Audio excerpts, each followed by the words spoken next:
Hello and welcome to episode 46 of the Footy with Fletch podcast. In this episode, I'm joined by Melbourne AFLW Premiership player Tahlia Gillard. Tahlia was selected by the D's with pick 42 in the 2021 AFLW draft. Hello, Tahlia. Thanks for joining me today. How are you doing? Yeah, I'm really well. Thanks for having me. Now, I've heard that you've got a bit of a background in softball and netball. How did Mhm. that sort of come about? At school, I was expected to do, sorry, a summer and winter sport. So alongside with my schooling commitments, they wanted to do a bit of sport. So I joined softball just as in at primary school I was playing it. So I just picked that up and I really enjoyed it. And then netball was a bit later in life. A lot of my closest mates were really good at netball, so just wanted to join in with them and play alongside. And what do you think were some of the key attributes and skills from both those sports that you've brought across to your AFLW journey? I feel like softball's very proactive. Like you got to get yourself in the right positions. You've got to know where you're gonna throw the ball next. Got to have good communication around those on the bases. So I feel like that's some attributes. And then netball's a lot of communication there as well. Footwork, and it's sort of different. It's short, sharp, repeat efforts, which you can definitely implement into footy. When did your football journey start? When did you start playing footy? I started playing footy when I was 12. So I did a bit when I was younger, but I joined a community club when I was 12 when I moved from primary school to secondary school. And it was just a good way to stay in contact with those that were moving to other schools. And then I just followed all those pathways that came about and I joined, um, what was it, under 15 rep, Vic Metro, the Calder Cannons, and the AFLW Academy and all those pathways that led me to Melbourne. What do you think were some of the highlights of your junior career? I played in a senior premiership with Essendon Duda Stars, which was very enjoyable. It's always fun to play with some of the older people that you know and to get recognised for that. I've really enjoyed a few Vic Metro games playing alongside, the most elite and watching them and learning off how they play and just sort of being mesmerized by them when they're younger. And just like local games, like it's a lot of fun just running out with your mates and not being too focused on executing, just having a lot of fun out there. And you played 18 games with the Calder Cannons since 2019, up until your draft year. How did you find your time at the Cannons?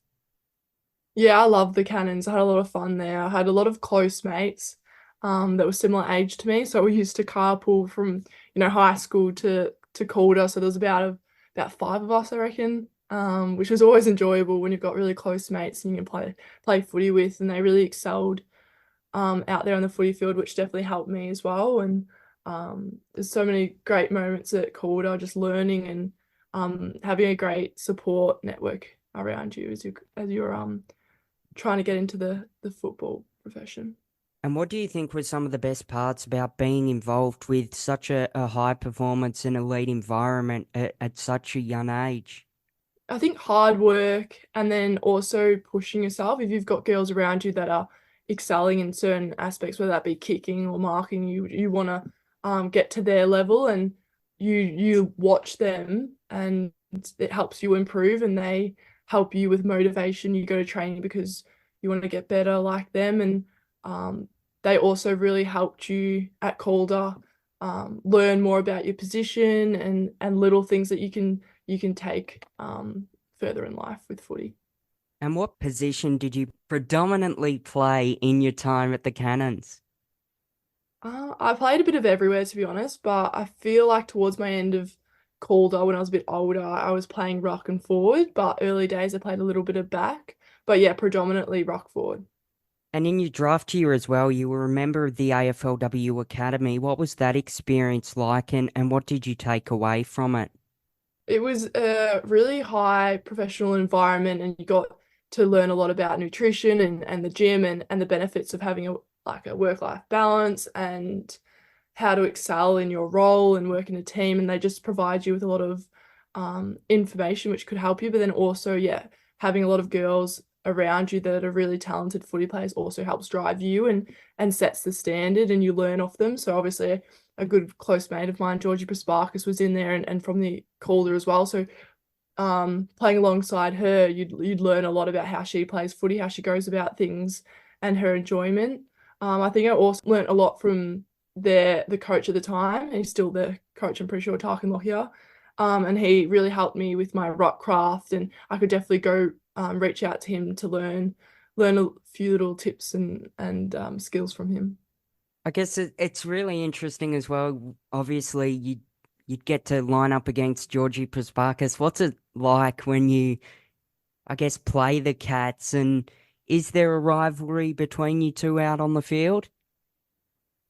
I don't think that there's a little bit of like internal rivalry, like a little bit of jokey like banter in a sense. I think when you go out there, we're both just so in our own worlds and have our own game plan. I think sometimes I know I've got a free kick from her once and I'll give her a little cheeky smile or something and she'll look at me as well. But I feel like she's very much in her own world, like watching the game and and trying to play a role for the team, and so am I. I think after the game, maybe we'll have a few words and externally from the footy field, we can talk about footy or life away from footy, which is always good. And you were one of the tallest draft prospects in your draft year, standing at 190 centimetres tall.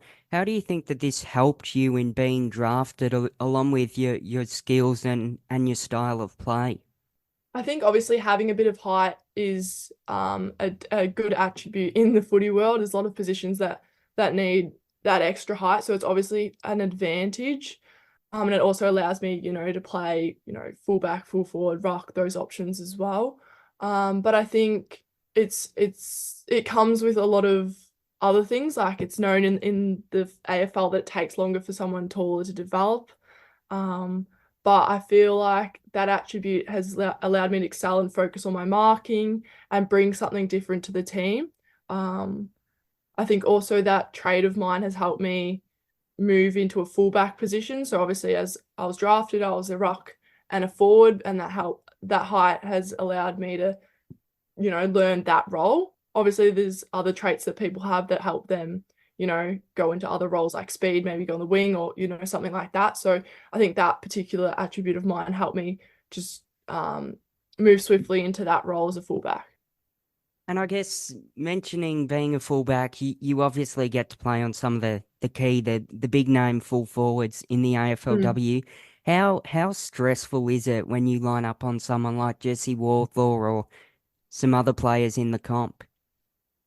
Yeah, it can be stressful. I think for me, I'm a bit of a confidence player, so I just always like to go out there, back myself in, and I've got a great team down back that always helps me. And I know at the end of the day that um, I've got so many people around me to support me in that. So it's not always a one-on-one, and I'm not going to be in a vulnerable position necessarily because I've got those girls around me. But I think it's just a mental thing and going into the game, knowing what her strengths are, knowing what my strengths are, and how I can limit her impact on the game and really excel in my role. And I think over the years and playing more games, my confidence is growing and my understanding of the game grows as well. So um, I'm less nervous going in. Obviously, my first game was against her, and that was a bit nerve-wracking just because she's an excellent footy player and there's so many great key forwards out there. So it's always going to be a challenge. But yeah, going in knowing I've got my team to support me and back myself in for my coach and my own mindset in the game.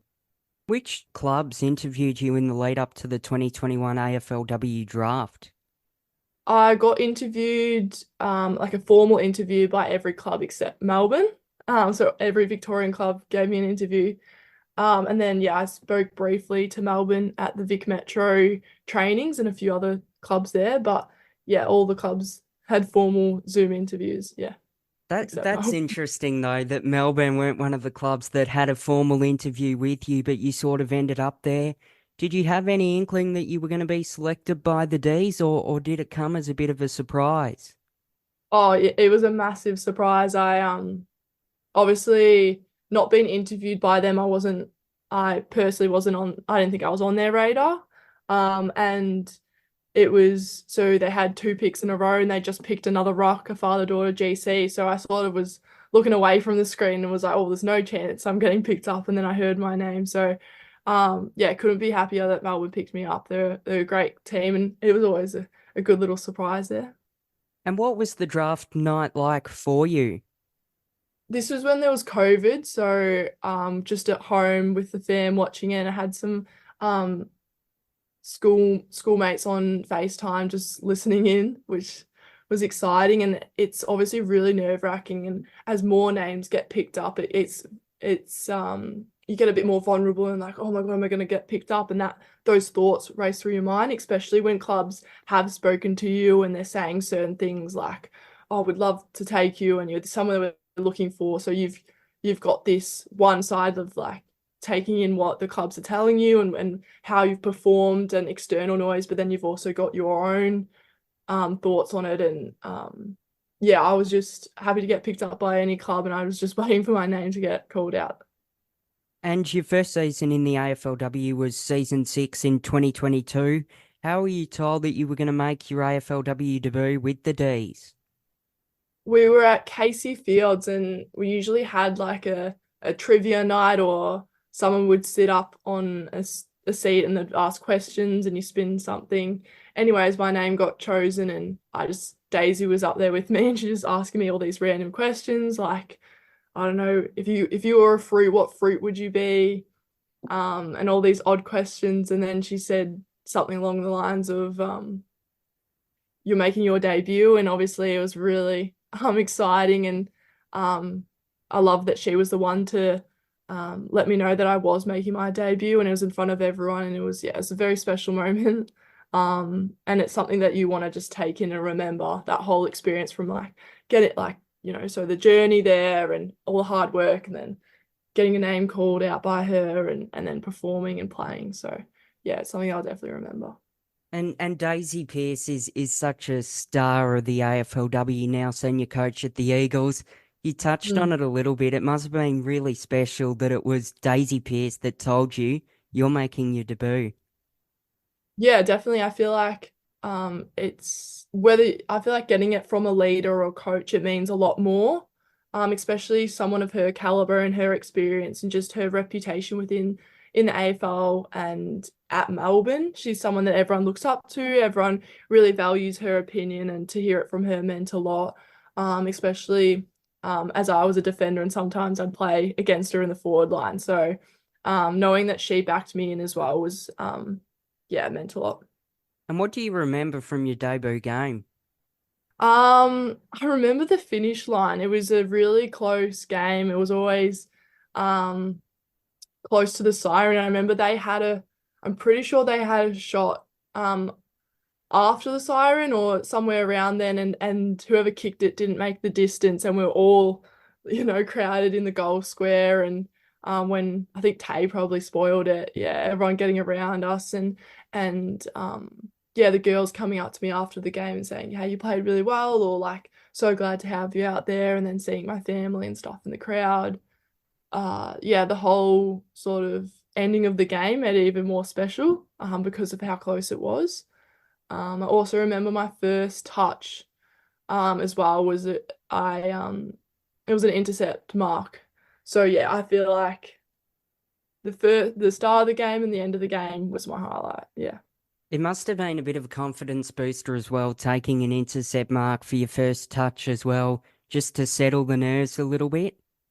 Yeah, definitely. I think for me, I love to have a bit of a touch to begin the game, to get some confidence and have a touch, like not a pressured handball or something like that. That obviously builds your confidence. And I know Dustin Martin, like hearing about him, he always liked to get his hands on the ball and just get some easy touches to build that confidence. So I think I'm somewhat of a similar player. Obviously, as a defender, it can be a bit different. The ball can come in quite hectic, and it can be um a high pressure scenario, or like it could be very high pressure at times. But yeah, to get those easy touches to build the confidence and understand the game, yeah, that's really helpful for me. And you played 3 AFLW games in your debut season. How did you find your first season at AFLW level?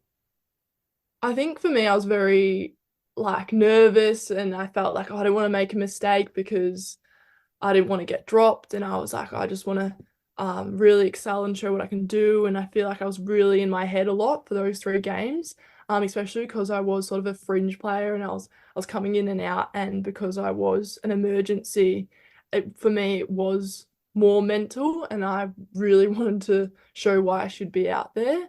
And as well, like being the emergency for that grand final loss, really, I think helped shape my next season and going forward, just pushed me and motivated me that I need to get better and I need more experience. So utilizing the VFL and those resources around me. So I think, yeah, it meant a lot to my career to just play a couple games and push me to work harder and get more experience. And obviously 2022 was a bit of a weird year because there was season 6, which ran until April 2022. Then the second season, season 7, started in August. What was Mm. that sort of, I guess, off season, pre-season like? It was a bit weird, wasn't it? Yeah, definitely. I don't think we really knew what was going to happen. We sort of knew that the season was going to start, but we didn't really know how, like, what the dates were. Um, and I think because it was such a short turnover, it was very like footy's on our mind. We want to get better, especially after that loss. So that really did help us because it's like, okay, we were so close. How do we get better? Um, so yeah, I think it was really weird. And obviously for the girls that have jobs, it made it a lot harder for them because they didn't have much notice to give their bosses and them to try and facilitate their lives. So I think that was quite hard for some of those girls, no doubt. But for me, as someone that just loved footy and wanted to play footy, it was in my best interest to just keep going and play another season in the year. Do you think that helped with your development as well, playing 2 seasons in the one year? Yeah, for sure. Just get way more games under my belt, more time at training, just everything. I guess get more time to improve my game and understand more. So it's similar to as we progress in the AFLW, we're getting more hours and potentially more games and stuff. So that's just going to improve our skills and everything. So to have 2 seasons, that's happening again. So yeah, everything's sped up a bit. And you were nominated for the NAB AFLW Rising Star Award in Season 7 2022 after your Round 9 game against the Bombers. You had 9 disposals, 6 intercept marks. What was it like to be nominated for the NAB AFLW Rising Star? It's always nice to have external recognition. So it was nice that someone else had noticed that I'd played quite well. Obviously, I prefer that recognition internally, which I was getting, and then externally, that's just sort of icing on the cake almost. And yeah, I feel like that game, whilst though I didn't have, outrageous stats or anything, I think I played quite well in positioning and working as a team. So it was nice to have that recognition that as a defender, whilst I wasn't like kicking any goals or having major intercept numbers or anything, my position across the ground and my impact that day was noticed, which was always, yeah, that was nice to hear. And in Season 7, you played 13 matches for the Ds, also playing throughout finals, and we'll touch on the grand final soon. What was it like to, I guess, get so much experience in just your second season? Yeah, I think experience is very beneficial across AFL and AFLW because games aren't like training and games aren't fortunately just the standard in VFL isn't necessarily the same. It is very beneficial to play games because there's a lot of decision making and you need to adapt a lot, and each team has their strengths. So you learn so much playing different teams and being under the pressure, but then also building that connection with your line and the team as a whole. So the more games you had, I just understood how my teammates worked and how to build that connection. So then when we did work together in a 2-on-1 or whatever it may be, there was a better outcome for us both. And obviously, in the lead up to the grand final, did your pre-game preparations the night before the game change, or was it sort of keeping it the same, I guess? We went up a day early, I'm pretty sure, and I think there was just so much excitement and hype around the game, and we were the underdogs, which we loved, and we'd worked really hard for this moment, and I think everyone was just more excited and had no expectation on themselves. We just wanted to go out there and have fun and work as hard as we could, and my preparation didn't change at all. I think I keep the same thing, whether like having carbs the night before, and I like to have some oats in the morning, and everything for me stayed the same. So I think that's just really beneficial as an athlete to keep that routine the same. Obviously, it's a big occasion and it can go to your head a lot. So just keeping that routine the same helps. The D's defeated the Lions by 4 points up at Brighton Homes Arena. And obviously, there was a bit of external talk about where it was going to be played, the venue. But Mm. what was it like to win the grand final? And it was such a close encounter as well. Yeah, it was a very enjoyable match. I think just how they started off really well and then we came back, and how everyone across our team had their moments was really important. And yeah, it was a bit of, oh, where we're going to play, but we loved it. We loved the challenge. We wanted a challenge, and playing over there, it probably means more to beat them at their home deck. That's their first time playing there, and we wanted that, like to almost take away, not in a mean way, but sort of just take away that first experience, and we got it. We have that experience there, and yeah, the atmosphere was amazing, and obviously we wished we could have played in front of our family and our supporters, but that's just how it happened, and yeah, I think it was a very very enjoyable day. How stressed were you in the last couple of minutes in particular? Because I remember watching at home and I'm like, come on, Melbourne, I just hope you hang on here. It was really stressful, I would imagine. Yeah, it was super stressful. And I think for me in particular, and I reckon a lot of the girls, we didn't know how long was left. When you're in that heightened position, you're just like solely focused on your player and preventing it coming down. And I didn't know how long was left. And then I saw Daisy and Kate come down, drop behind the ball. And I feel like that provided us somewhat a little bit of reassurance. And tactically, that's such a great move for us. But yeah, I think also we showed a lot of Hanksy's diving mark and different players' actions towards the late end of the game, and how they really excelled and put the team first. But yeah, it was definitely really really nerve-wracking, especially as a defender, because you know anything can happen if they turn it over, and they've got some really skilled and quick players. Anything could happen. So yeah, it was nerve-wracking, but to have those two leadership players come behind the ball and experienced players knowing what they're doing, that really helped. What were the emotions running through your head when the final siren finally went? A lot of us just had that internal, like, we did it for Daisy, we did it for Mick. Like, these are two people that mean so much to the club and have had such an impact on Melbourne and getting to the position we were at. So whilst yeah, internally I like felt so happy for myself and all the effort I put in, but it was also for those two and seeing the smile on their face. And I remember going up to Daisy and hugging her, and that's also a moment I'll cherish, being the first one to go up to her. And yeah, I think yeah, everyone said after the game or before the game, like, it wasn't about Daisy and it wasn't about Mick, and they never wanted to make it about them, but internally we knew it was a large part to do with them. And in the 2023 AFLW off-season before last season, you completed the Kokoda track. Why did you want to, I guess, complete the Kokoda track, and how did that come about? At school, it was offered that this was an experience that we could participate in during the holidays, and unfortunately with COVID, that got cancelled.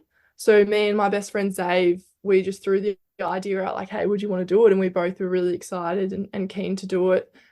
So yeah, during the end of my 2022 season, I started training for it, and we already planned it and booked it. And so yeah, during that off season, I really focused on training and getting prepared physically to go over there. And it is quite a different style of fitness. So the club were really supportive and really helped me get in the best shape, and provided me with different resources to really enjoy the experience. Because over there in Kokoda, you want to enjoy the experience. It's really tough and challenging, but you don't want to be wrecked. You want to like be fulfilled afterwards and really take in the experience. So yeah, it was challenging at times. So we did 154 kilometers in about 10 days with one day off. And also the just finishing on Anzac Day as well was really a great experience, and the symbolism behind that, and everyone that fought in that war. It was really wholesome and meant a lot. It would have been a really special experience. You talk about the challenges. What do you think were some of the toughest moments that you sort of dealt with while you were doing it?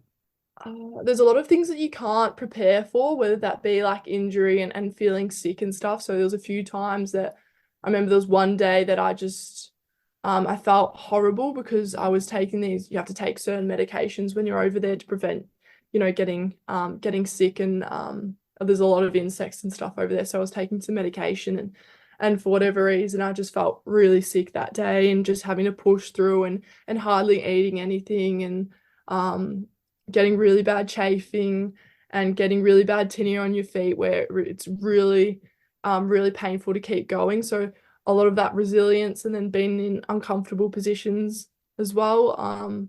You're sleeping in tents and it's pouring down rain, and you're wearing the same clothes from the day before and it's all wet. So yeah, just really pushing yourself physically and mentally, and enjoying the experience. And yeah, I think, yeah, just pushing yourself when you don't want to keep going. It was the main challenge for me. It sounds like a fantastic experience.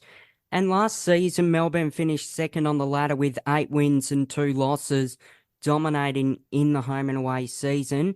What was the team's approach last year heading into finals?